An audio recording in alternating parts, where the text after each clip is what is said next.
Hello and welcome to a new episode of Talking Snooker with Phil Haig and Nick Metcalf. Once again, talking about the game we all love. We are, and we got a lot of snooker to get to. A lot have been played, a lot coming up. But first things first, big happy birthday to the main man here, Mr. Nick Metcalf. And we've been away for a couple of weeks, but for a very good reason, because he's been celebrating a very big birthday in a very special place. Thanks very much. It's very kind of you, sir.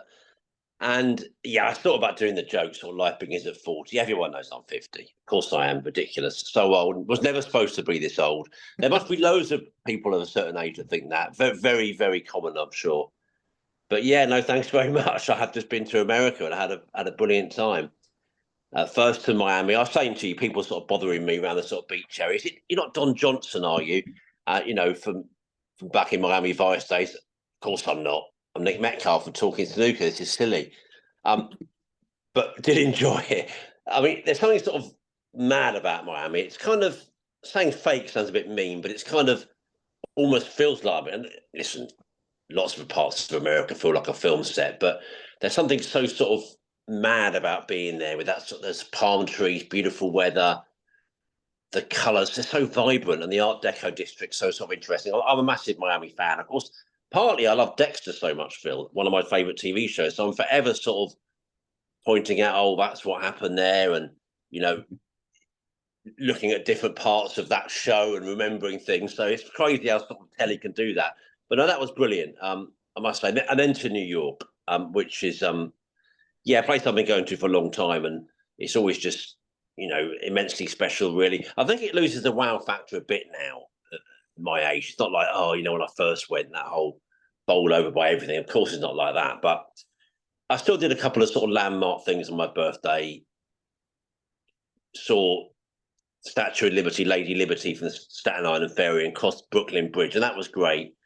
And yeah, we had a lovely time. I went to an NFL game. Interesting enough, at the venue for the next World Cup final, MetLife Stadium in New York, and I was really willing to sort of almost not willing, but I was sort of inclined to write it off, thinking this is too far out of town, a bit hassly. The surrounds of the stadium aren't good. When I got in there, I have to say there's a real grandeur about it. It's massive. It's so big. Yeah, I saw the photo. It looked cavernous. Oh, it's crazy. Funny enough, I did have a couple of friends, and one who supports that team, the Giants, and Gavin Brown, and colleague of mine, a friend of mine. At first, I sort of thought, oh God, he might be a bit funny if I'm so down on it. But funny enough, it was when the other way, when I was so bowled over by the size, but he still thinks it's not. He was saying he doesn't, not sure it says iconic World Cup final venue to him, but I sort of thought there is something so madly big about it that it has. I could imagine sort of Messi or whoever's Messi score said he wouldn't play the next World Cup. I'm not so sure about that now. He might do. It's getting nearer, or whichever the great stars of Brazil, or maybe England fans can dream. Maybe Harry Kane and co-Phil. I thought that could be the stage. You could imagine it, but that was brilliant. Such a privilege, I think, to see sort of NFL in America. I love that so much, and yeah, so. 50. I mean, people will write me off now, Phil. Of course they will say he's finished, can't do anything else. And they might be right. But we'll see. It's very kind of me. Thank you very much indeed. You missed the pod when you were away for sure. We should also say I'm on the new way of doing it here on my phone. I just cannot get the video on my laptop working tonight. And it's amazing how sort of discombobulated it's made me. It's only a different sort of slightly different thing, but it's like typical me, Grandad, Clive Dunn. That's going back a few years. Grandad with Clive Dunn. That's probably the teenagers. I'm sort of like, I think I can be seen. I think I'm being heard, but it's different. It's different. The number of the players, they use their phones, don't they? So it's obviously that's normal, but I just like seeing a much bigger version of me and you. So, but that's not to be because of technical issues. So let's just do the best we can. But how have you been? How's the family? It feels like I've come back to a kind of different, I love weather. I've come back to a sort of different season. It feels very kind of getting towards the winter feel now and sort of cold, isn't it, eh? Yeah, very much so. I've got my woolly hat on. It is getting cold, but all good. Yeah, thank you. It seems like it's been a while, doesn't it? But not much change at this end. Big global change, obviously, where you were, but not so much in Sheffield. But no, all good. Thank you for asking, and I'm glad you had a great time because it sounded like an amazing trip. It was, and yeah, just so much to sort of do really, and just being in Central Park. And I mean, of course, they had amazing weather there. I mean, it was up to 25 the first couple of days I went, and nearly 80 Fahrenheit, crazy weather. You know, even they were saying this is ridiculous for this time of year, and it went down a bit last couple of days there. But yeah, I mean, there was some uneasiness about the election, and maybe we'll talk about that later. People now, of course, at home saying, "Well, are you going to talk about snooker?" I mean, maybe at some stage, you know. But yeah, there was Miami. I didn't really notice. That was more like a week away from the election anyway, and I think I was just not really engaged in many conversations there, really. But New York, definitely, there was definitely an election vibe as you built up to it, and uneasy, really. But I mean, there you go. We'll talk more later. But I've only been to those sort of really, I think, maybe the odd visit into the sort of centre of different sort of parts where you might get more of an inkling of a Republican angle. But I've really only ever been to sort of liberal coastal cities, really. So I get that sort of Democrat sort of vibe, and you sort of think, well, how's America done this? But it's so fast. Summing up America is absurd. It's absurd to even try and do that. And there are some parts you go to where you think, now this is it. But I don't tend to have been to those parts. That's not because I'm against going there. It's just the way it's happened to be in my life. And maybe I'd like to one day because we all, trying to get outside our echo chambers. But maybe more about the election later. But Phil, I've got to say, so much has happened in snooker, isn't it? I mean, my goodness. We want to wrap up the Northern Ireland Open later. And that was great in itself. Always brilliant there in Belfast, as we know. What a win for Kyren Wilson. Smashing for him. The world champion winning a second event this season. We'll have a bit more of that later on. But got to say, first of all, we've had the International Championship in Nanjing for the last week. And it's culminated today, hasn't it, with Ding Junhui claiming the title. First ranking event for 5 years since his UK win of 19. Absolutely crazy when you think about how good he is at the game. It's just, it beggars belief, really. I mean, he has had a few good runs and other UK final stints, but it's so long. And the other angle, of course, Wakelin, continuing improvement from him, isn't it? Following his shootout win early last year, runner-up at last year's Northern Ireland Open, now runner-up here. So congratulations to him. He would have wanted to go a step further, of course, but, should be said, he really is going places and looking like a different man to me. But as for Ding's win, I'm saying it'll put smiles on the face of the snooker fans the world over, Phil. He's a popular guy. He's a brilliant, brilliant player. How can you say and credit 5 years when you think of how good he is, how well he's played this week? I mean, they said a funny old game about a very different game, didn't they, football? But this could be a funny old game too, eh? Yeah, he's and as you say, it's not like he's been terrible, and he's had a couple of finals in there, and he's well inside the top 16, even more so now.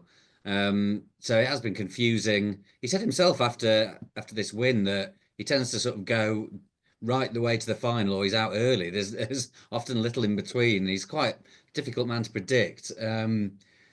Obviously, there was a time before this trophy drought where he was not hard to predict at all. When he was winning sort of 5 tournaments in a season, he was world number one, wasn't he? So, his sort of place in the game became a bit harder to sort of pinpoint, didn't it? When he was sort of floating around, not winning much. But this could be this could be him on his way back to the very top, which is where he was before. And I've heard fair few people sort of not fully writing off because no one would ever do that, but saying they'd be very surprised if he ever got that world championship that he's for. Maybe they do still think that, but there's signs that it could be on the cards again. He's 37 years old in today's snooker landscape. That ain't old at all. So yeah, we'll see what he can take from it. And I think during this drought and the problems with COVID and travel and stuff, he did lose a lot of self-belief, and he spoke openly about he didn't feel like he was anywhere near his best. If he starts to feel like he is near his best again, serious threat and everything. Yeah, totally right. You couldn't have summed that up better. And also, I could be wrong here, it might be unfair, but I've got the feeling there have been times when there's been a bit of a motivation issue, maybe during that COVID time. You think, it's very difficult to make definite pronouncements on this. I'm not inside his head, but how much does Ding want it? Does he want it as much as he used to do? But if that was a concern, that's probably not a concern the last year or two. He feels like he's bang on it again to me. And what I thought about him, I thought of a lot of things about him, but one thing I've really thought is he hasn't had the killer instinct in matches, and he loses so many. I said it a lot now. I feel like a bit of a broken record. Loads of deciders, loads of tight ones, and to all his big rivals. One who comes to mind, but all of them really. You think, oh, he lost to this guy again by a couple of frames or by the odd frame.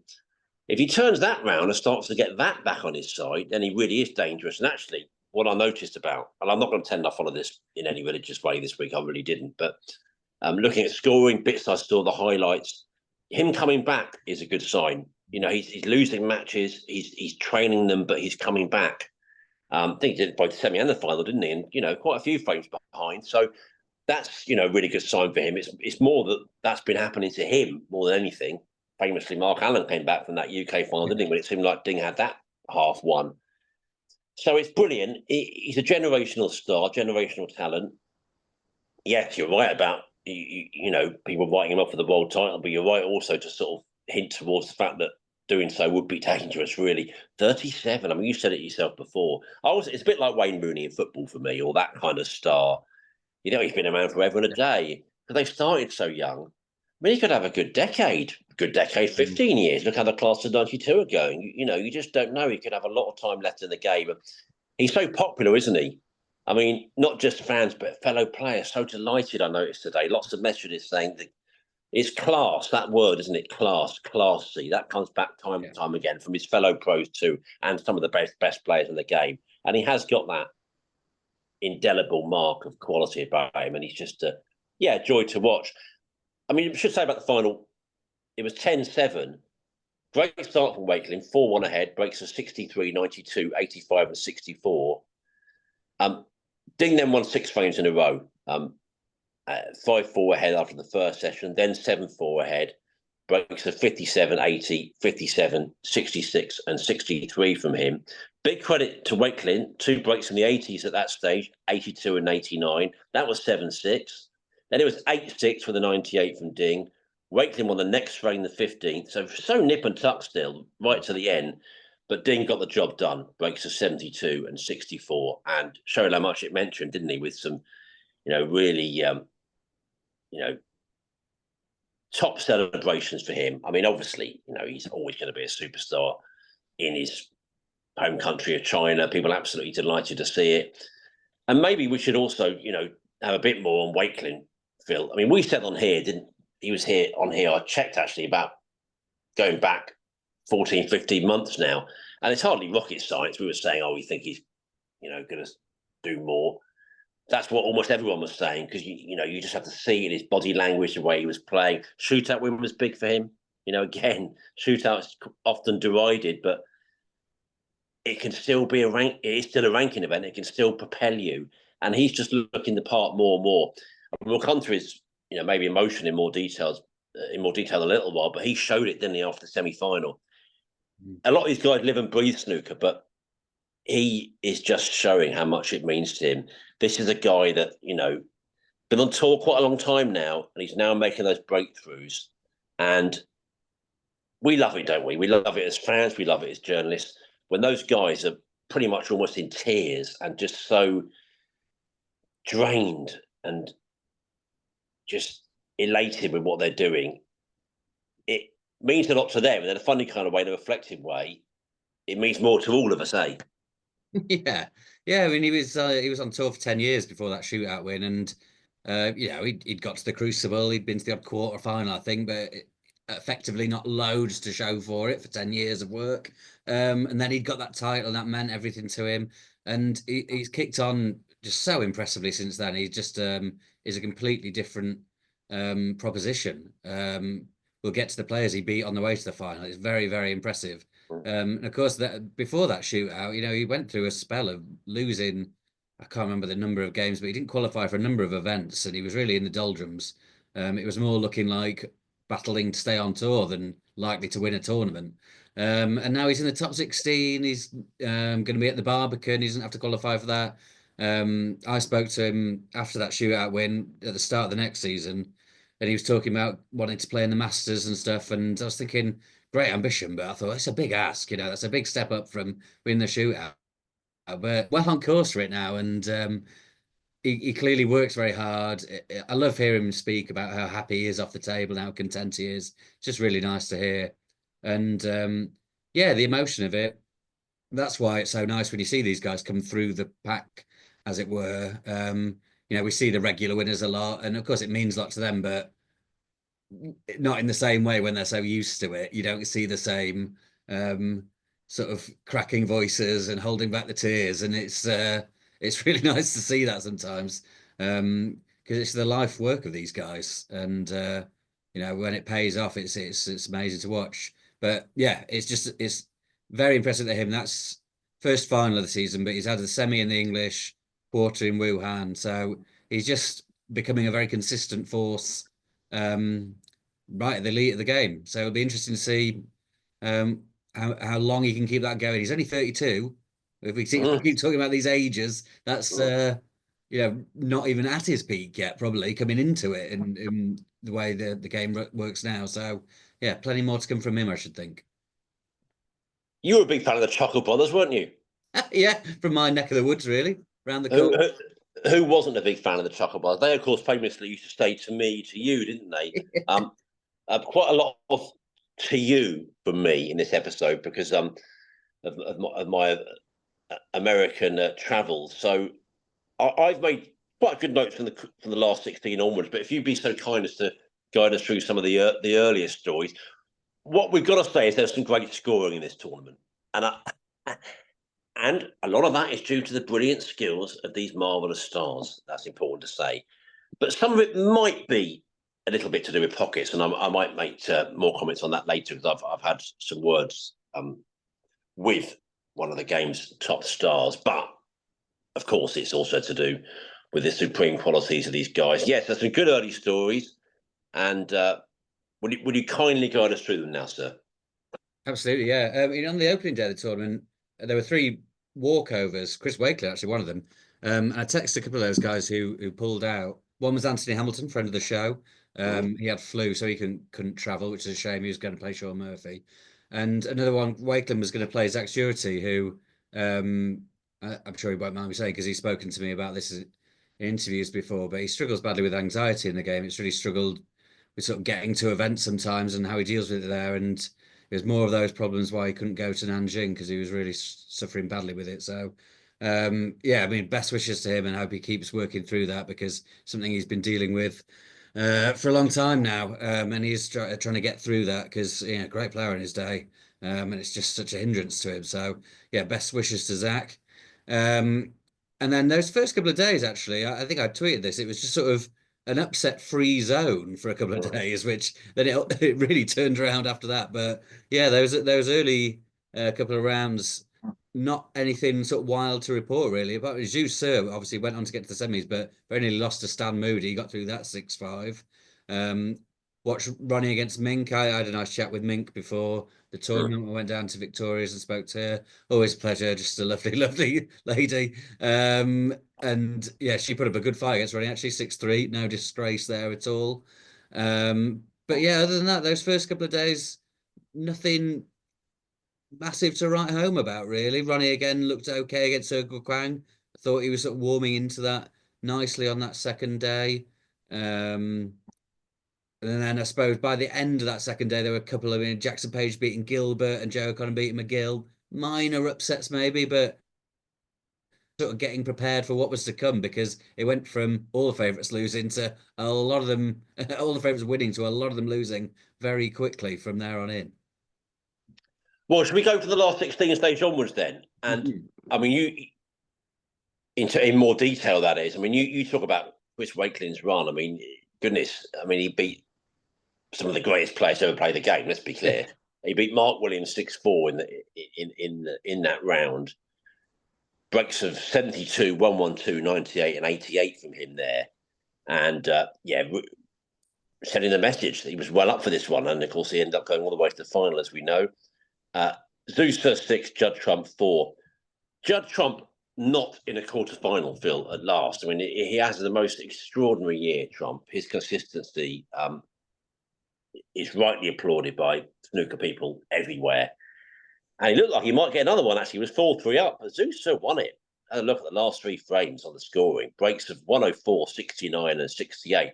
Bit of a trend of this tournament, actually, which was people really dashing for the line. And I think that's such an impressive, obviously, it's such an impressive way to do it. But when it's sort of multiple frames like that, it really is, 4-3 down against the best player in the game, frankly. Certainly the way he's playing in recent months, Judd would have to be that. And just a really good effort. Good effort from Jackson Page, too. He beat Pang Jung-soo 6-4. Kyren Wilson beat Barry Hawkins 6-2. I always think it's a good battle between Kyren, and they seem to play a lot. Breaks of 80, 127, 85, 101, 117, and 60 from Wilson's. That's terrific from him. Zhao Gudong 6, Jack Lesnowski 3. Ding Junhui getting through 6-3 against Jiang Jun. And John Higgins, which became a story. This was the first of 2 matches, wasn't it, where he was dragged off at 5-5. This one against Liu Haoshan. Well, it was a hell of a match, actually. A hell of a scrap and a battle. Higgins won the 10th frame on a respotted black to make it 5-5. They were then taken off. When they came back, Higgins made a 68 to win the decider. And the other match at that stage was a really interesting one as well. Gary Wilson beating Mark Selby 6-3. And we'll come to the champions later. Obviously, Gary in that. And the way I was thinking, he's not done much at all. But this will give him some confidence. He had a half-decent run here and beating Selby. Obviously, goes without saying, it's a brilliant effort at any stage for any player. So lots to talk about there. I mean, not sure, maybe hard to pick a highlight. Well, let's go with John. I mean, he doesn't really lose very often before the last 8 stage, and Zeus showing again, what qualities he really has right now. Yeah, exactly. Yeah, that was a remarkable run. 15 events he got to the quarterfinal or further. Some of them are quite limited field, so I think even some he started in the quarterfinal, but you've got to qualify for them. So not taking anything away from that amazing achievement. So and he only fell short by 1 round here. So yeah, amazing stuff from Judd. Very impressive from Zusa. I sort of skipped around in my first run through there. So Pang losing to Jackson there after he'd beaten Ronnie, of course, which was an interesting game because Ronnie didn't do much wrong, really, not at his sharpest, but Pang did look very good. So that was impressive. And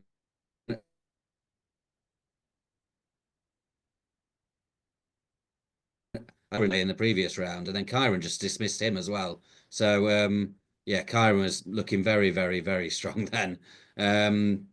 But yeah, no, and Wakeling, obviously that win over Williams came after beating Sean Murphy. So yeah, lots of very impressive things going on there. And Higgins, I mean, we'll come to what happened next, but him getting over the line against Liu in that way when he came back for that 1 frame and he gave it a fist bump and he looked so up for it. I thought, well, maybe this is John's week, especially with those big names falling around him. But yeah, I mean, not to be in dramatic fashion in the next round. Absolutely right. By the way, Rob Francis will be cock hoop. He went for a few seconds there, so he'll be getting a good night's sleep tonight. Great stuff. Quarterfinals then: Zhao Gudong 6, Jackson Page 4, and Ding Junhui 6, Kyren Wilson 4. That's a really good match, actually. Breaks of 57, 72, 84, 58, 129, and 123 from Ding. Kyren made 4 half centuries in a losing cause there. Yeah, John Higgins losing 6-5 to Chris Wakeling.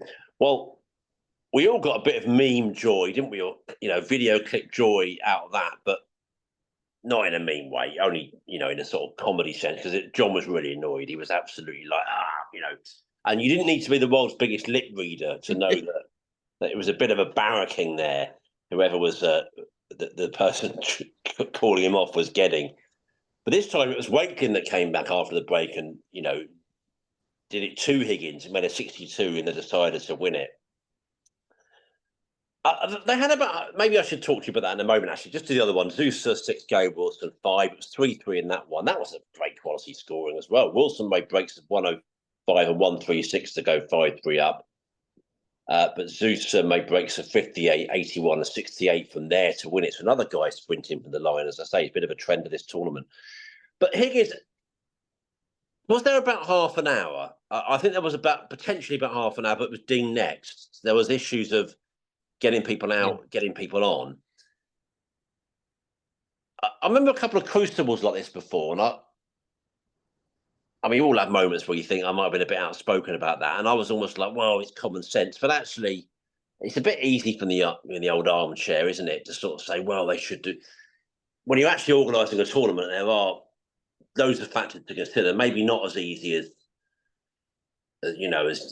just saying, well, let them stay on, because it could have been an hour. So I suppose I'm sitting on the fence on this one a bit. Yes, maybe they could have kept them on, but listen, we've seen what happens with Ding matches in China. Sometimes, whatever the venue, they can create, delay. Was it this early in the week? We haven't said it yet. Was it this event? I think there was a delay for Ding, wasn't there? Because people were trying to get in. So that is a factor, eh? That was an early game for Ronnie, wasn't it? It got delayed. It was Ronnie. Sorry, of course it was. My apologies. Yeah, but same sort of vibe in China, though, isn't it? Yeah. And yeah, I mean, I think that's it. I mean, a lot of people were saying, "Oh, the players following on wouldn't mind waiting." I'm sure they probably wouldn't, but it is a crowd thing, isn't it? So I think their hands are tied in terms of what they have to do. But I think that the frame where the 10th frame, John, there was quite a lot of balls on the table, and I could have imagined Higgins carrying on in normal circumstances. But I think he conceded wanting to get that frame in before having to come back later. So I think that's why he was extra annoyed that then they had to go away, because he really was trying to get it done before that had to happen. Yeah, that makes sense. Yeah, that's a good bit of detail there. Yeah, listen, I'm sure it didn't affect him later. I'm sure he wasn't still annoyed. That's not why he didn't win it. Just a good play from Wakelin to do it. But it's always one of those unfortunate ones. It just makes you realise again that they do well to organise these events, because there are time constraints all the time, aren't there? There are matches to play. Then the next one, they've got to get all these in. And of course, we all sit back at home and enjoy it all, thinking, oh, it's all lovely. But, there are pressures on people as well. And of course, we're inclined to see it often from the players' side, aren't we? Because they're the ones we know best. And, the organisers are often sort of ones with guys we don't know. We know them, but we don't see them so much. And they're the ones we sort of tend to be against. But maybe there's more nuance that we should reflect too. I would be really annoyed if I was a fan who just had a ticket for that session. If you got to 5-5 and then it was like, oh, they're going now. Yeah, that's true. You'd be fuming, wouldn't you? You would really, because I guess the later ones saw the evening and the climax of that, did they? Yeah, I assume so, unless you had a day ticket or something. But yeah, that would be annoying. It would really. Yeah, you're right. I have to say, yeah, there's winners and losers in these situations. The ones that saw the whole story virtually unfold, apart from the vital last bit. Yeah, I see what you mean. Well, semi-finals then, and these are crackers. I mean, extended semi-finals are a good thing, really. Listen, I'm not going to be raging at the dying of the light for the rest of the time to bang on the drum of UK having longer semis. I think it would add gravitas back to the tournament. Wrote about it last year in a column. But listen, the UK is what it is. But we see time and again with these long semi-finals, they add something, especially when they're one-day affairs and the next one's the next day. Well, it was Chris Wakelin 9, Zhao Gudong 8. 8 half centuries and a century from Wakelin. Played well in the match, clearly. But he got nervy for him, didn't he? He was 8-5 up. Zhao battled back to 8-8. And Wakelin then held himself together, made a break of 67 in the decider. I think I saw a line from one of the commentators saying he was really might have been put through the ringer. He really, really was. And that's when he showed his emotion. He said about playing all these years and just how tough it was for him. But he got the job done. Congratulations to him for getting into that final for that. That was a mighty win to withstand that comeback. And then Ding Junhui 9, Zeus 6. Again, Ding behind. Zeus was 3-0 and 5-2 ahead. Ding showing all his vast experience to come back and win it. He made 6 half centuries and a century in the match and finished with successive breaks of 66 and 58. Pleasing final, wasn't it, Wakelin Ding, for a number of reasons, I think. But from both, there was really interesting angles. And it was, listen, we'd have liked it, whichever matchup it was from those 4. Of course we would, and we'd have sold it appropriately. But there was something about Dim Wakelin that, from a pure snooker point of view, was pleasing, eh? Yeah, it was one of those where whoever won, you had different but equally nice reasons to be very pleased for them. Yeah, and a completely unpredictable semi-final lineup, which again, like those first 2 rounds, and I thought, oh, this feels like all the big hitters are in stroke here and looking good. It's going to be a real heavyweight latter stages, but it didn't turn out to be really. And interestingly, second Chinese event after Wuhan, where I had 3 Chinese semi-finalists, hasn't always been the case really, that the sort of home players have sort of prospered entirely at all. But Zhao Guodong made some interesting comments during this tournament about how well looked after and how it felt like he's got a bit of a team behind him there, whereas in the UK, very much like you're on your own. And obviously he won Wuhan semis here, so he's having a lovely old time as well. And Zhusa, obviously very impressive. Feels like there's the old guard, obviously Ding, the oldest of the guard of the Chinese players, and Zhao's been around a while, but the new sort of wave coming to the top with C and Pang, Wu, and Zhusa done so well this week. So yeah, it's a long time ago now, really, sort of 10 plus years when people are talking about, oh, the top 16 is going to be half Chinese or more. Then it sort of died off a bit, but that could become a very much a prospect again soon, I should think. Yeah, I noticed a lot of people were saying that. They just feel in recent times this is really sort of cementing some of that talk we've had for a lot of years. Yeah, that really is true. What about the pockets then? I was not greatly connected to this event because of my travels, and I have been back a few days, but I think people will know when you've been away. Sometimes there's so much to catch up on with admin, different parts of life and work and what have you. So it's not as if I can be, the most specific of judges, but I was aware that a lot of people were saying it, and not just the people that say it a lot, actually, people that don't actually say it that often. So I thought, well, I'll take the bull by the horns a bit and have a word with Neil Robertson. This is what he told me. He said the pockets are definitely on the over-generous side.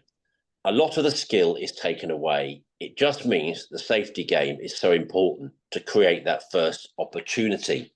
They shouldn't really be allowed to be that big, professional level. It is important to the fans watching that the product is genuine and not overinflated. But it is the same for both players. Are we bringing it up at the players' board? I think one of the top voices that I always enjoy, the Green Bay's, made the point that he was hoping it's not going to become a bit of a sort of Chinese event narrative, which I think is fair. I think the last couple of seasons, I think it has been more of a Chinese event problem, actually, if I'm honest. But also, let's not kid ourselves, it's not been a problem here over the years. Let's also not over-exaggerate it. There are events where it's fine. I thought that the Masters this year was perfect for me. That was just how pockets should be as far as I'm concerned. They're not always going to be how you want them. There's loads of variables, of course. But I think we know when they're sort of veering towards the too generous side. And I think that may have been the case this week. And obviously Neil was only one player, but he's kind of banged that drum. It's not, and I don't think Neil's the kind of guy who did it in an interview with me last year, but in absolute fairness to him, I don't think he's done absolutely loads and loads throughout his career. It's not like, every year Neil says this. I think, I take him at face value. Why would he not call it exactly how he sees the pockets? And, I don't think there's any sides to what Neil's saying or any advantage to be gained by what, for taking a particular view. I think, he's been straight up about it. So, yeah, they're a bit too, some of those balls I saw sliding in with a few of those clips I saw, I thought, even in the old Tony Mio, I'd be a bit gutted. I mean, I lose to you, whatever happens. Doesn't matter what the tables are like, of course. But I would be a bit gutted if a couple of your pots that were going all that well, they're going miles away. It's got in, I don't know, Phil. Come on, they were a bit generous, I think. Yes, no, I agree. Yeah. And it has been Chinese tournaments, really. I mean, this same tournament last year was a different city, so but they were also big then. There's certain shots in it. There's sort of ones that go along the black cushion seem to you can hit the cushion a long way from the pocket. They seem to drop in, and yeah, I think on commentary that they don't fully call it out, but they'll say things that are calling it out. They'll just say these tables are very conducive to high breaks, things like that, which in plain talk is just the pockets are very, very generous. And yeah, I mean, it doesn't ruin the spectacle. It's not like they're being sucked in from nowhere. But there are certainly a number of shots where you think, oh, he's missed that, and then it goes in. Although weirdly, the yellow pocket seemed to be. It seemed to people kept getting in trouble in the yellow pocket. I don't know if that one was less generous than the rest, but yeah, no, I don't think you could watch any amount of that tournament and not think they were playing generously, especially compared to Belfast a couple of weeks before, which the conditions there were amazing. You didn't hear one complaint about the conditions, but the pockets weren't generous. They were probably what they should be. And if you watched any amount of the two tournaments together, there was no way that you couldn't come to the conclusion that the ones in Nanjing were balls were going in easier. So yeah, that's definitely the case. Good man. So that's pretty much that. You know, because I'm on my phone, it's also different. I'm actually looking at the bit of copy of the laptop while it's recording on the phone, and not vice versa that I've been doing for years now. I can't honestly say whether this is going well or whether it's a shambles, but I thought that's quite fitting because I'd say the same about my 50 years in a way, Phil. I would honestly. I was thinking, has it sort of been a good life or has it been a shambles? Bits of both. Let's be honest. Let's return, shall we, in a moment and talk about the Northern Ireland Open. I think that's unless you want to say more about the international. I mean, a good tournament, obviously, a good winner, obviously. Pockets are a bit of an issue, but you know, not going to lose sleep. I'm not going to lose sleep over much now. Donald Trump's president. All my lost sleep's taken up with that. But no, it was all good. Good tournament. Look, the crowds look good there. I must say that was fun. A lot of phones going off. That does happen, but crowds did look good. So now, yeah, enjoyable tournament as they all are. Good man, indeed. And we should say you are listening here to the Talking Snooker podcast with Phil Haig and Nick Metcalf. Well, the Northern Ireland Open, we were all a lot younger when that finished, Phil, weren't we? We're catching up on a bit of a story there. The second Home Nations event of the season, and first time winner of a Home Nations tournament, actually, Kyren Wilson sealing the deal, beating Judd Trump 9-3 in the final. And the line you got to say there is, of course, Kyren's beaten Judd in two finals this season. So he's got a bit, he's got his number a little bit at the moment. And I tell you, another useful trick from Kyren, going 7-0 ahead in finals. Did it at the World Finals for Jack Jones. Did it here as well. Breaks of 58, 81, 77, 77 and 88 to help him 7-0 ahead. Trump did rally, made 3 half centuries and a brilliant 1-4-3, but Wilson got the job done with a break of 1-1-9. You know, I was catching up on a bit of news from that because that was pretty much when I made my way and flew out to America when that was all coming to a conclusion. So there's bits I missed. Quite liked him saying you made a job of arriving early that night, gave himself a good time. Said, you know, you can't take liberties against Judd. I think it was 7-1, wasn't it? Judd won the last one. 7-1. It's not even first to 10, first to 9. You sort of think job done, but I quite like that from Kyren. Won't take liberties. I'll get there early. Make sure I get myself properly prepared. It's Judd Trump. He can reel frames off. So I like that. It's complimentary stuff, isn't it, from those two at the moment? I mean, Trump's clearly impressed with the way Kyren's kicked on since becoming world champion, and I think we all are. I liked your Metro piece, actually, that, you know, saying that for in terms of setting the rivalry, it could be a little bit more edgy now. But the edge has gone, I think, because there's so much respect there. That's the thing. So we can try and stoke it all we want, Phil, but at the moment, respect is winning through, isn't it? And yeah, they're all being a bit very nice, really. But yeah, you wouldn't have, if you'd have said sort of 6 months, or maybe not 6 months, but maybe a year ago, that Kyren would quite have Judd's number like this in big matches, you think that's a big surprise. This is good stuff from him, eh? Oh, it's incredible. Yeah, superb. It's amazing how quickly things can turn around now. Because I was thinking it's only last year that Judd Trump lost the Crucible to Anthony McGill, and no one was that surprised. He went in the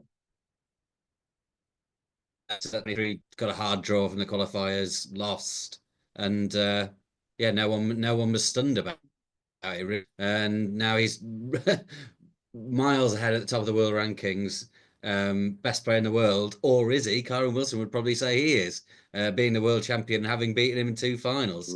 Mm. So it's between the two of them for sure. And great rivalry. Yeah, I mean, I wrote that piece just saying it is a brilliant rivalry. I think to sell it beyond snooker, to get the wider media attention, you probably do need a bit of edge to it. But I mean, the end of that final couldn't have been less edgy. It was such a delightful scene where Kyron's kids were running over to give Judd a hug. Oh yeah, I like It that. Yeah, yeah, it yeah. was That was good. genuinely lovely. So I Yeah, sort of felt badly they even writing that they piece like him, saying, don't they? Or one of them well, does certainly. They're Jud's their favourite player, I think. I think that's what one of them said. But actually, it was such a credit to Kyron because I think Rachel Casey asked, is it Bailey, I why he think went so. and gave Judd a hug, and he said, "Oh, it's just nice to be nice to people." And I thought, what a well brought up young man. So yeah, it was all very heartwarming. So when I wrote that piece saying it'd be better if they were a bit horrible to each other, I felt like a terrible human being. But in terms of wider publicity, it probably would be. But let's enjoy the niceties while they're here. But I did say in that that it is very friendly between them now. I think within reason, they're not like best mates, but it's very respectful. But Judd ain't gonna like losing finals to the same person for very long, so he will get bored of that if that keeps happening. But yeah, it was thoroughly impressive from Kyren. 7-0 up against Judd Trump. Yeah, When does that happen? It was yeah, it was brilliant. no, it really was. I mean, that says so much about Kyron, doesn't it? That a son of his would say it's nice to be nice to people. That says so much, I think, because that's kind of Mm. what Kyron's like, really, isn't it? He's such a nice person. He's such a sort of gentlemanly type. I think it might have been Michael McMullen, that great sort of judge of the game, that said quite rightly said there's something. Well, this wasn't particularly about the game. It's just a very sort of human comment about another person, saying that there's something almost a bit old school about Kyle. I know exactly what you mean. There. There's Mm. something sort of a bit of a bygone age about his levels of sort of politeness and sort of decency, and that's a credit to him, I think. And obviously, it was good, Northern Ireland. It always is. I mean, we now can firmly put it in the camp of events that just always deliver. Mm. Really, the venue, the city, just brilliant. Um, I said to you earlier, I had gone through the results from the last 16, so I was determined to sort of do them. I won't spend too long. Uh, let's go from that stage onwards then. Pan Jung Soo beat Martin O'Donnell 4-0. Sean Murphy 4, Stuart Bingham 3 was a hell of a match, actually. 2 centuries from Bingham and at 60 in the decider. But it was Sean that got the job done. Breaks of 104, 56, and 52 from him. That was great stuff. Of course, repeat of an old world final. Mark Williams beat Mahei Long 4-2. Kyren Wilson beat Sam Moody 4-1. Neil Robertson saw off Oliver Lines 4-1. Century and 3.5 centuries from Neil there. Elliot Slessor 4, Lei Pei Fan 1. Louis Heathcote 4, Chen Pen Fei 2. And Judd Trump 4, Barry Hawkins 1. Breaks of 69, 63, and 105 from Trump. Quarterfinals, Pang Jung Soo 5, Neil Robertson 4. Really good from Pang. Breaks of 52, 87, and 51 earlier on. Then when he was 4-3 down, breaks of 85 and 129 to win it. I didn't know about Kyron's record against Mark Williams until you pointed it out. I thought Mm. that was a real surprise, but he carried it on, beating 5-1, breaks of 72, 135, and 67 from Kyron there. Judd Trump beat Sean Murphy 5-1. 2 centuries from Judd, thumping win, good win, obviously, against a pair of Sean's quality. And then Elliot Slessor 5, Louis Heathcote 1. Semi-finals, Kyren Wilson 6, Pan Jung Soo 4. Great scoring from Kyren again, breaks of 110, 77, 72, and 83. And then a no contest in the other. It was Judd Trump 6, Elliot Slessor 0. It was over by 9 p.m. with a 7 p.m. start. Breaks of 78, 61, and 90 in that win from Trump. And then it was Kyren Wilson getting the job done against Judd Trump winning it 9-3. I've written a new Sporting Life column, Phil, which I'm saying I don't think Kyren gets the credit he deserves. His crucible triumph 6 months ago, and now 2 tournament wins already this season. And it's generating some debate, I'm pleased to say, so you can contribute to that if you wish across social media, including on Twitter, Facebook, and Reddit. But listen, the history of the game is littered with guys that, for one reason or another, they're like rabbits in the headlights the season after winning the World Championship. That all the attention, all the stuff they had to do, everyone gunning for them now because they're the world champion. They've won nothing in a lot of cases. They've hardly challenged to win stuff in some cases. Kyren was the opposite, absolutely thriving. It's just, yeah, I mean, we keep heaping praise on him, but no praise is kind of enough at the moment because he's just preeminent the way he's doing stuff. And yeah, I mentioned I mentioned Judd being clearly the best player in the game, but yeah, maybe your challenge was right. Maybe I have to think about Kyren sort of challenging that position. But what isn't in doubt is that there's more to come from him, isn't there? He has now taken confidence from the immense confidence from winning the ultimate prize, and a hard man to stop. We'll see how he gets on the champion of champions. But any big event now at the moment, you've got to say Kyren's well in line among the leading contenders to win them. Oh, absolutely, yeah. Looks so confident. The way he's sped up around the table just makes him look even more impressive because frames are getting done very quickly, which is always so intimidating for opponents. Yeah, he's him and Trump have been the players of the season so far. A long way to go, big tournaments to come, and yeah, it's sort of almost in awe of how he's cracked on since the Crucible, because you got to remember that the Crucible was out of nowhere in terms of form. We all knew how good a player he was, but he'd had a pretty stinking season before that, and then relatively out of nowhere won the World Championship. For that to be the start of such a brilliant run of results, is just very impressive. Finals as well, so stick for the supposedly easy draw at the World Championship, but if you're getting Judd Trump in the 2 finals he's won since then, that ain't easy. Exactly. Although, of course, you did that brilliant interview with him in Sheffield on the eve of the tournament where he was saying it wasn't his form. If you remember, he was saying, "Oh no, it's the results." And I know guys say that, but he was banging that drum quite a bit during that season. In fact, not just in that interview with you, but he was like, "No, I'm playing all right, and more than all right at times." But yeah, I guess he'll say there's a lot of evidence to prove his case in the last 6 months. Hell of a lot of evidence, winning the world title, then 2 more events, and well, that's half the home nation's done now, isn't it? We've had the English at Brentwood, Northern Ireland in Belfast, Scottish to come soon, isn't it? Just before Christmas, and then Welsh early in 2025. So congratulations to everybody in Belfast. A belated review from us. I know there would have been other ways, many other top audio services for you to follow before now. Comment and reviews of that event, and I think I'll say not much in United at all in Snooker, because that's not quite true. Quite a bit does, but I think one thing that unites is a high regard for Northern Ireland and Phil, the champion of champions. I think most of us think brilliant week to come in Bolton. We just can't wait, can we? We've had the draw, and it's obviously mouth-watering. As you often point out, we both point out, when it comes to the Masters, you're like, oh, God, that's great, and that's great, and that's great, even though it's going to be. A bit like that here. Underway tomorrow, Monday, with Mark Allen against Igor Figueiredo and Gary Wilson against Jack Jones. Tuesday, it's Judd Trump against Ding Junhui and Ali Carter, Neil Robertson. Wednesday, Kyren Wilson against Luca Purcell and Mark Williams against Bayu Liu. Thursday, Mark Selby, Sean Murphy, and Ronnie O'Sullivan, Xiao Guodong. Well, that's if Ronnie plays, of course, a big if, isn't it? We'll see. He might do. Yeah, that's it. Well, let's maybe, these matches and days seldom sell. That's the thing, they're days at this. I know some people don't like the way they're called groups and what have you, but the format of afternoon and evening means that you just think, God, that The afternoon's good, but some of these evenings, prime time viewing, could be tremendous contests. Mm. Mark Allen Eagle Figueiredo. Alan's obviously a serial tournament winner against the world seniors champion, so Alan will start as a significant favourite in that, obviously.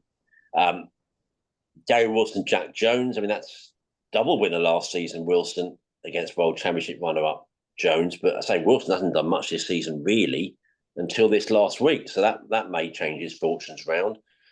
I think Jones had one run to the quarterfinal at the British Open. And looking at the head-to-heads, Wilson's won the majority of them. So I guess you kind of favour a Mark Allen, Gary Wilson match up on Monday night. We'll wait and see. Maybe you can have a word on that, and then look ahead to Tuesday. Just Judd against Ding. Not much to look forward to. Yeah, I suppose we've got to remember about these the first rounders. They're best of 7, so even the sort of heavy underdogs, you can't rule them out. I mean, Figueiredo is going to be a heavy underdog against Allen, but he's a very capable player. Capable of winning 4 frames against anyone. So you never know. And yeah, Jack Jones, we haven't seen much of him on the telly since Sheffield, have we, really? Little bits and pieces. But that'd be, again, best of 7. Who knows what to think there. But yeah, Judd v Ding. That's all right, isn't it? Yeah. That is very interesting coming straight off. Oh no, is that Wednesday? Judd and Ding. Oh, my apologies. I might have taken the wrong way. I'll do Wednesday. I'll just do Wednesday. You could do Tuesday. Yeah. Okay, good man. So it's Kyren and Luca on Tuesday. Sorry about that. Yeah. Deliberate mistake from me. I only thought because that is a quick turn. That's a quick turnaround, yeah. But I'll go with that on Wednesday, though. Yeah, mouth-watering stuff. World #1, most recent tournament winner. Yeah, again, best of 7. That could be over in no time at all if they get firing. And the winner to play Ali Carter against Neil Robertson. That's an interesting match. Neil, obviously the English, but then he's struggled a little bit for. Well, no, has he? No, he hasn't struggled, but it hasn't completely clicked him back into gear because that took him back into 16. He's back out there at 16 again, frustrating for him just before the UK. Ali Carter's had a funny season as well, winning the Championship League, but then a bit quiet since then. So again, those two best of 7, who knows? But whatever the combination of winners on that evening, Judd or Ding against Carter and Robertson, that's all right, isn't it? So we'll look forward to that. That's cracking, yeah. I mean, that you're right. That's just going to be a cracker. Yeah, and of course, it's Tuesday for Kyren and Luca and Mark Williams and Bayu Liu. Well, Kyren and Luca are the last 2 world champions. Their last meeting in the UK semi, which I remember very well because I was there that afternoon. I mean, Kyren played so well to be the losing player in that match. Brassel was tremendous, absolutely brilliant. I mean, just shows that day, as he has on many days, just how great Luca can be. But yeah, anything like that, I mean, that's going back a while now. They were in for an absolute treat. Mark Williams will be favourite against the women's world and UK champion. But yeah, there's, again, lots to look forward to. I guess you'd fancy Mark Williams, Kyren Wilson. And if it is like that, Phil, we'll see that record again. Is it every match that's not like a Championship League, or you would say every match that's not sure? Yeah, I think anything over a best of 5, Kyren's won. Wow. And it's funny when they say, because sometimes I know the official stats don't count all those shorter matches. So when Kyren said he's never lost to Mark, but actually if you include them all, he has lost a few times. But it's just whether you count those short matches. But yeah, over anything what you would call a traditional match or a long match, then yeah, it's been all Kyren. It's remarkable. Absolutely. And maybe you can have a look at Thursday then, which is Mark Selby, Sean Murphy, and possibly Ronnie Zhao Gudong. I mean, Selby Murphy's obviously tremendous. Any match, any place. First match I was looking up, 2001 British Open. They've also met in a world final not so long ago, and in a UK final. But it's Sean that got the last say because he won 10-8 when they met in the Shanghai Masters semi-final in the summer, and actually won his last three matches against Selby. So he'll maybe go into it. Sorry, I just said you could talk about it, then I talked about it. Just the kind of guy I am. Over to you. I left you nothing. No, I remember that game. Well, that was one that Selby was quite far ahead in, as far as I'm aware. He looked very good, and then Sean stormed back to get to that final against Judd. But yeah, I mean, what a game that is. See, that's the only downside is these are best of sevens. You're not going to see Murphy over a best of seven very often. So I suppose that's interesting to see it now, but it seems such a waste that it shouldn't be over a longer one. But yeah, who knows who's going to win that? And then Ronnie against Zhao. Yeah, I mean Ronnie didn't turn up last year for this. They have continued to promote him for this, which makes me think that they feel like he is going to play. But who's to say? He's been given the plum Thursday draw, which means it would continue straight into the weekend if he was to get through. So I don't know, maybe we'll play. We'll see. But would he even beat Zhao Guitong? You know, Ronnie's not showed great form yet this season. I do think sort of when we talk about sort of how bad he's been, it's all relative. He did get to a semi-final. I think he's been to a quarter-final as well. He's something like 13th on the 1 year list, despite not turning up to half the events. So when we're talking about Ronnie doing bad, he's still doing all right. But Zhao Guidong, winner in Wuhan, semi-finalist in Nanjing. So over a best of seven, he would fancy his chances against Ronnie maybe at this juncture. But yeah, again, like I was saying about the other group, you know, we've got the potential of Ronnie Selby, Ronnie Murphy, or Zhao in great form against either of those two as well. So it's all good stuff. And it's in Bolton, isn't it? I feel like I've not spoken to you too much, mainly because of my trip. I don't know if you're going or not, but I might pop over for a day, which probably would be that day because that's the spiciest day. I've not been to the Tough Sheet Community Stadium before, so maybe. well, if you do go, enjoy it. I know quite a lot of fans, people I know, are going, and yes, I can't speak about this venue, but I always thought Coventry was a terrific venue. But I hear good things about Bolton too. So if you are going, let us know. You can be our eyes and ears. Phil Hay saying he may well go, but either way, we'd love to have your views. And we've had a couple of bits of correspondence in about Belfast, just to say we will come to that, but we've got lots to fit in this time, so we'll try and do that in our next episode. But yeah, if you're going, do let us know. TalkingSnooker@yahoo.com or tweet us at TalkingSnooker. To add to the sort of slight farce from my point of view, now my phone's not got a massive amount of battery left, so I think it's all right. I'll probably have to charge it up, but it all adds to it. I mean, look, when it comes to the technical history of this podcast, it's quite extraordinary, isn't it? We're going to have to write it down one time, just get it all on paper. It's not because it's not going to. You're going to have to put it like just down somewhere. It's just the evidence of it. I just got visions of us. I think one time I definitely did steal a cup from Starbucks. I remember you pointed it out. I think I did bring it back, in fairness, but I remember you saying we had to make at least two. We definitely haven't done two hasty retreats from there. Once because of the rain and when that cavernous Winter Gardens did it from there, and just various Sheffield incidents over the years, all sorts of, two cans and a piece of string without computer operations. So never mind. It's luckily we're great talkers, so people forgive us. We get there in the end, don't we? People forgive us. But looking forward to Champions. That's maybe before we move on. Just say, great tournament every day, live on ITV here in the UK, and no doubt various top broadcasters elsewhere. Check WST for that. But yeah, day after day of top snooker. It always looks the part. I know not everyone likes that, by the way. The costumes don't go down well with everyone. It's quite hyped up. It's quite it's quite a matchroom type event, isn't it? Mm. They do that so well with their pool and various things, and people don't think it lends itself to snooker, which historically I guess it hasn't. But they kind of go slowly a bit, don't they, with it really? But it's not for everyone's cup of tea. But it's got a bit of pizzazz about it. I'm going to say this event has got that little bit of gravitas, eh? Yeah, I mean it's something different, and it's nice for all the tournaments to look different. And it certainly does. The shirts look very different from anything else. As you say, some people absolutely detest it. Doesn't really bother me either way. I think they look perfectly fine. If they sell a few of them, great. But yeah, the whole event is put on very nicely. Great trophy.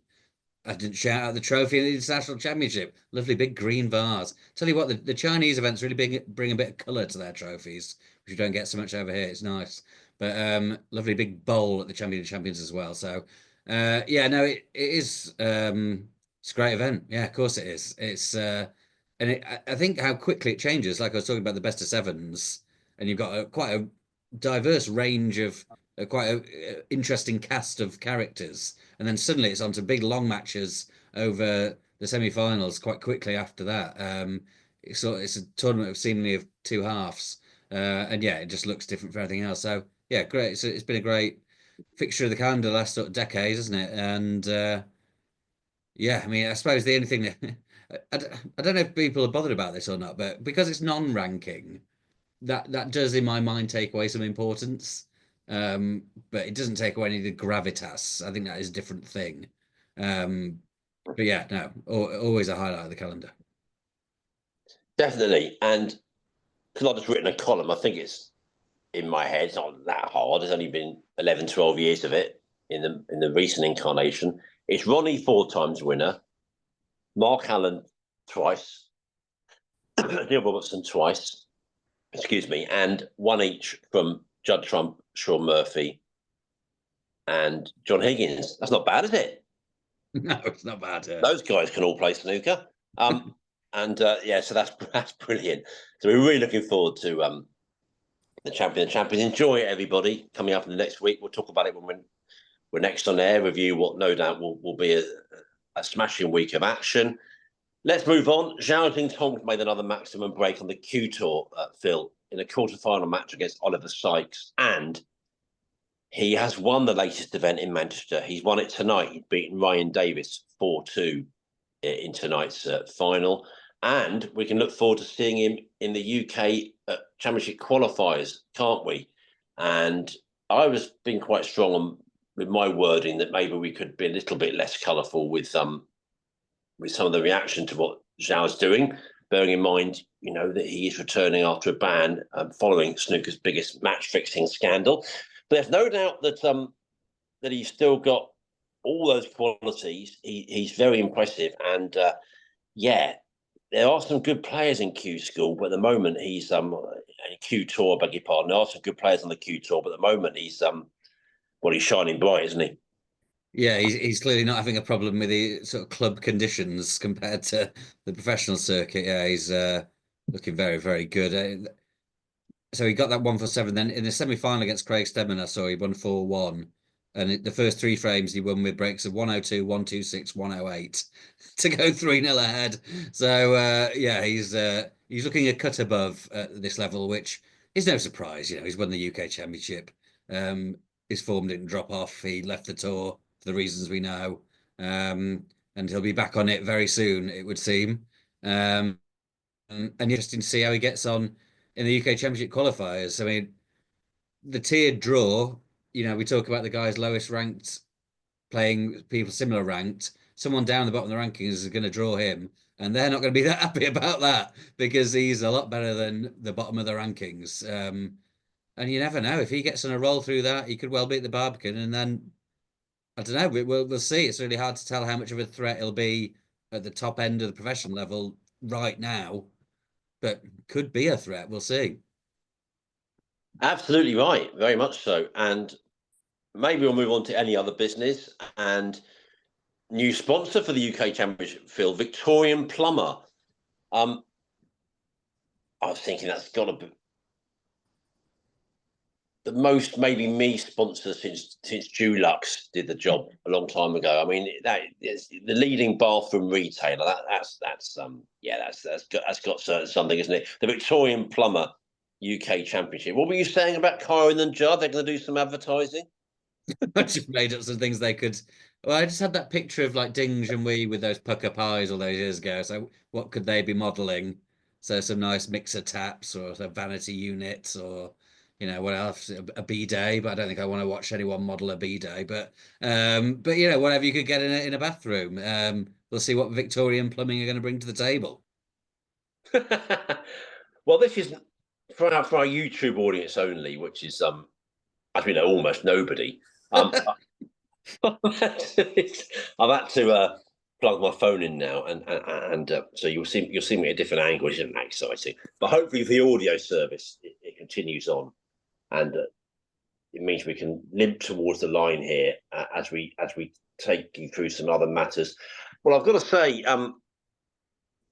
great coverage coming up on the BBC, looking at the schedules for the UK Championship. I don't think there's so many.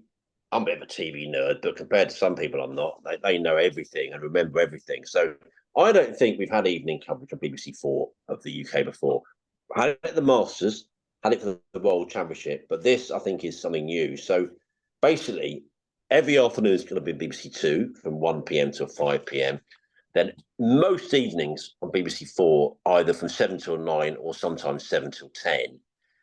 And they often do stay on air anyway for the end. So we're going to have some top snooker, not just on television throughout, but on digital services as well. So lots to look forward to. The Snooker Extra program late at night as well. So that really is going to be cracking. BBC going to town with the first Triple Crown event of the season. So there's qualifiers now just a week away. Have you got any other snooker matters, Phil, before we maybe move on to other matters away from there, as we tend to do? Just, I think, mostly looking forward to the Champion of Champions now, and our cup runneth over this time of year, eh? Yeah, well, just on the UK qualifiers as well, you can watch all of that as well, and it sounds like it's going to be really good. So from the very first round, it's on Discovery Plus. Then it's on WSC's Facebook and YouTube channels with commentary from that. So that's on the 18th and 19th commentary, and then the two Judgment Days, 20th and 21st, with a full sort of Judgment Day service like they've done before, like the World Championship they've done before the UK Championship as well. So with commentary, but with also Rob Walker and Ken Doherty sort of going around the tables, I think. So the qualifying in itself is going to be really, really good. I'll be going to the two Judgment Days of that, so I'm really looking forward to that. And there's going to be some real big names there. We mentioned Neil Robertson dropping out at 16 again, having just got back in. I mean, if you just look at the players that are just directly outside the top 16, we've got Jack Jones, Robertson, Ford, Hawkins, Lisowski, Bingham, Gilbert, Pang. He seems to be at the end of business end of a lot of things now. Milkins, Vafai, all these guys going to be there trying to qualify.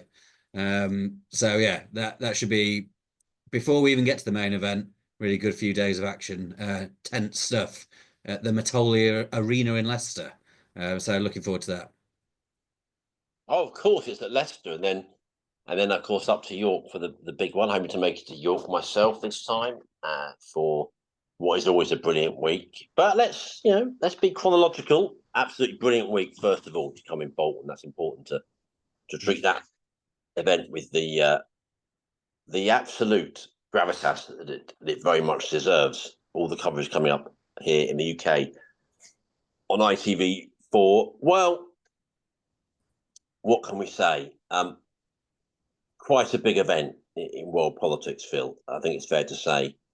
And I was thinking, we didn't particularly comment on our own election, did we, here in the UK? Although I think anyone that had any kind of discerning qualities would probably guess that the result of that wasn't displeasing for us. In terms of this one, well, I feel maybe in a funny kind of way, it's not so inappropriate to delve more into it when it's in another country, and of course it will affect us very much. I mean, for me, a loathsome result, I have to say, not what I would have wanted. But you've got to respect the result. And I think that, what you've got to do in politics is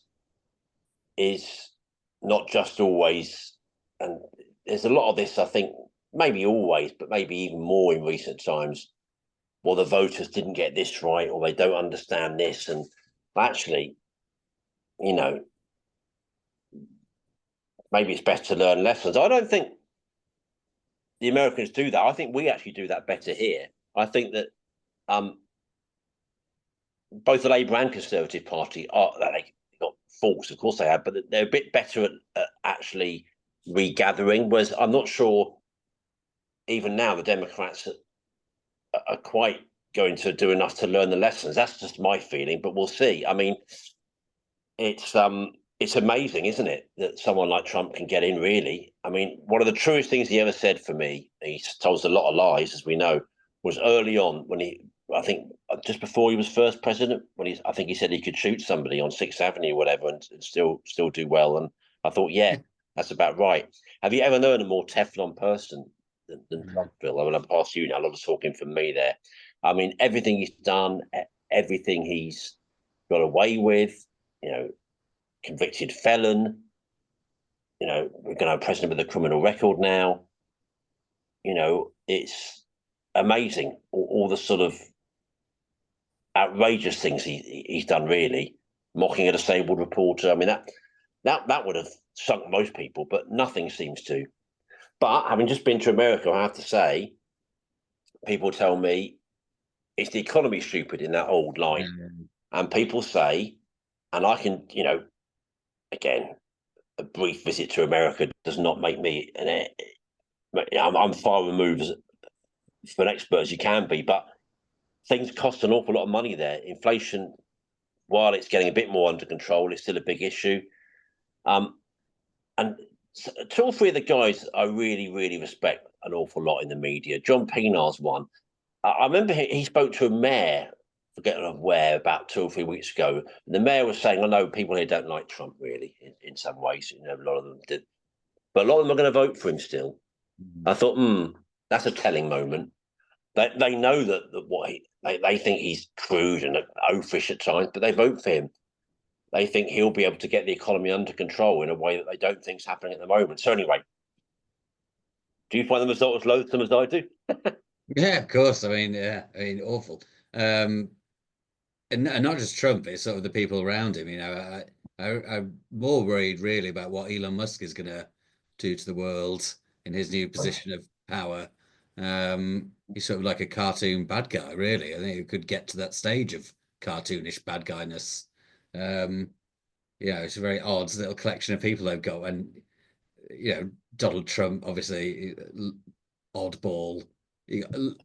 Elon Musk, just a bizarre man. And then Dana White, the guy for the UFC, sort of cage fighting promoter, seems to be front of center of a lot of things as well.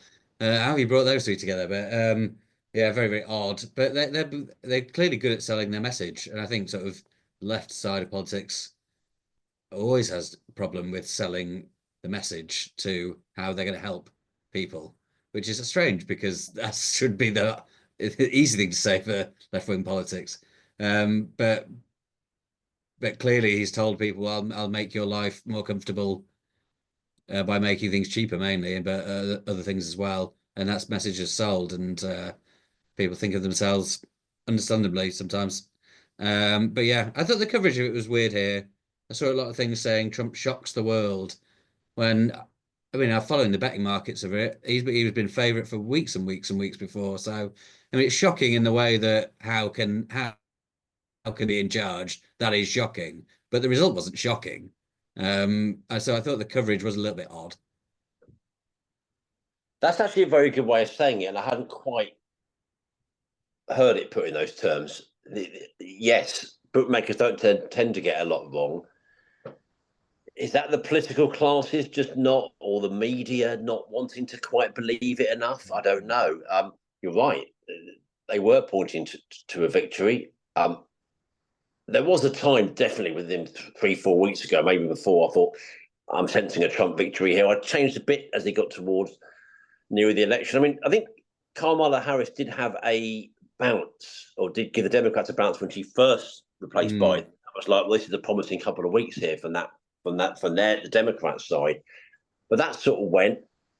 I don't know what she could have done personally differently, I have to say. I thought she ran a good campaign, and I think some of the wisest judges have said there's not much on her, really.